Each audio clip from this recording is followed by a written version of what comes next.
Hello friends, welcome back to this channel.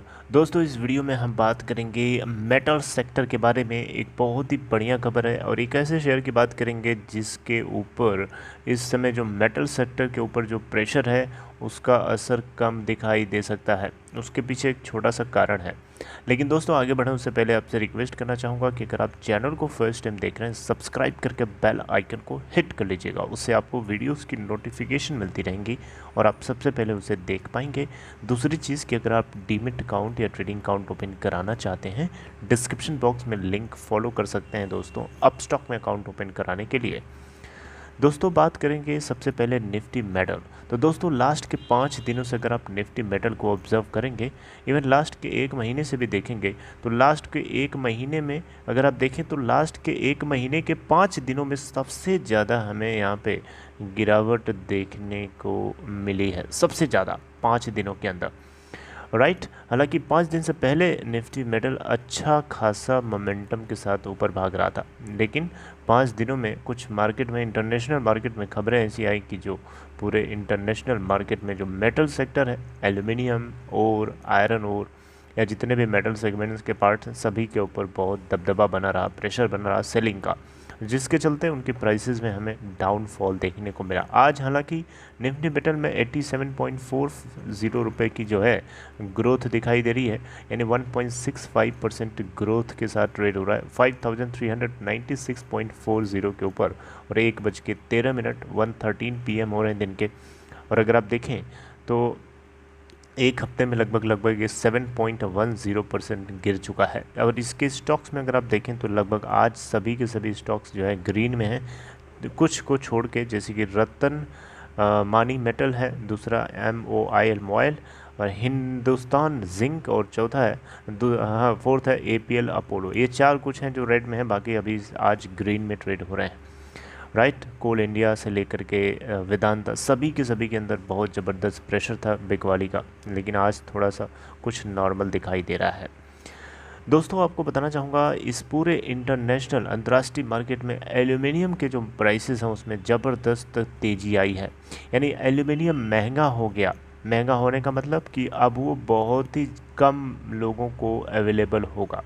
Availability कम हुई इसलिए वो महंगा है, और महंगा होगा तो फिर सभी के सभी जो जितनी कंपनियां हैं जो मैन्युफैक्चरिंग करती हैं उनसे जुड़े हुए प्रोडक्ट्स को लेकर के, उनके प्रोडक्ट्स जो बनते हैं, अब उनके पास एल्युमिनियम मिलेगा नहीं तो प्रोडक्ट्स बनाएंगे नहीं। शॉर्टेज हुआ कि नहीं हुआ। तो एक तरीके से देखा जाए तो यहाँ पे देखिए, यहाँ पे दोस्तों आपको बताना चाहूँगा, इस एल्युमिनियम की बढ़ती कीमतों के बीच में भी अगर आप देखें तो एक कंपनी है जिसके शेयर्स में आपको ग्रोथ दिखाई दे सकती है। उसके पीछे एक बड़ा सिंपल सा लॉजिक है। इस कंपनी का नाम है हिंडेल्को इंडस्ट्रीज़। जी हाँ दोस्तों, हिंडेल्को इंडस्ट्रीज़ लिमिटेड एक ऐसी कंपनी है जो इस एल्यूमिनियम क्राइसिस के टाइम पे भी चाहे तो इंडिपेंडेंट होकर के इसका फ़ायदा उठा सकती है उल्टा। देखिए दोस्तों, आपको मैंने बताया था वेस्ट अफ्रीका के अंदर एक कंट्री है जिसका नाम है गिनी में पॉलिटिकल अप्स एंड डाउन्स हो गए हैं, जिसके चलते बॉक्साइट की जो सप्लाई है उसमें रोड ब्लॉक्स क्रिएट हो गए हैं। आपको मैंने बताया था कि बॉक्साइट का सबसे ज़्यादा सप्लायर गिनी है। गिनी काफ़ी रिच क्वांटिटी में बॉक्साइट वहाँ पे पाया जाता है, जो कि आपको पता है एल्यूमिनियम का एक रिच कंटेंट और है।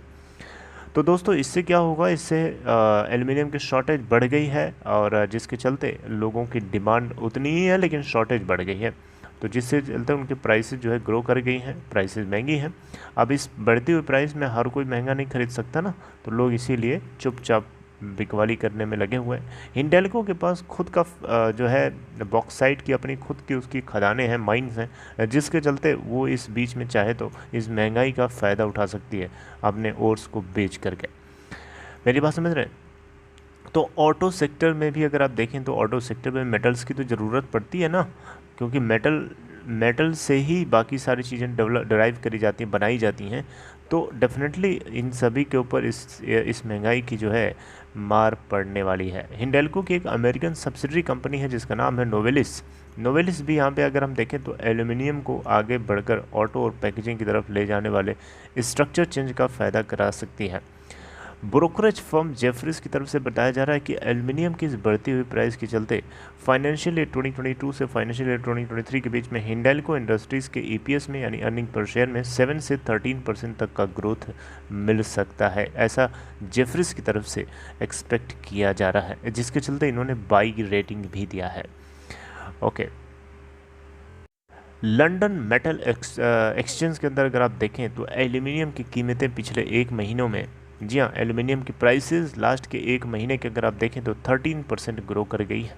और इसी साल की शुरुआत से अभी तक अगर आप देखें तो एल्युमिनियम की जो प्राइसेस हैं उसमें 49% की जो है ग्रोथ हो गई है। और जो रेट है 2950 प्रति टन, जी हाँ, 2950 रुपीज़ पर टन के हिसाब से ये रेट है आज का।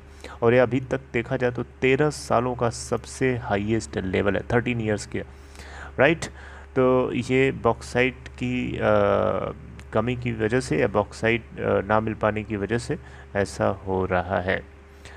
ओके, तो दोस्तों ये थी कंपनी हिंडाल्को इंडस्ट्रीज़, और आपको आई होप मैं समझा पाया, मोटा मोटा मैंने हर चीज़ आपको कवर कर लिया है बताने के लिए। तो दोस्तों ये खबर अगर आपको अच्छी लगी हो, इस वीडियो से अगर आप सहमत हैं तो इस वीडियो को लाइक करके इनकरेज कर सकते हैं, लाइक करके हौसला बढ़ा सकते हैं। और अपना ख्याल रखिए, take care, and we will talk something about next with next video. Good bye.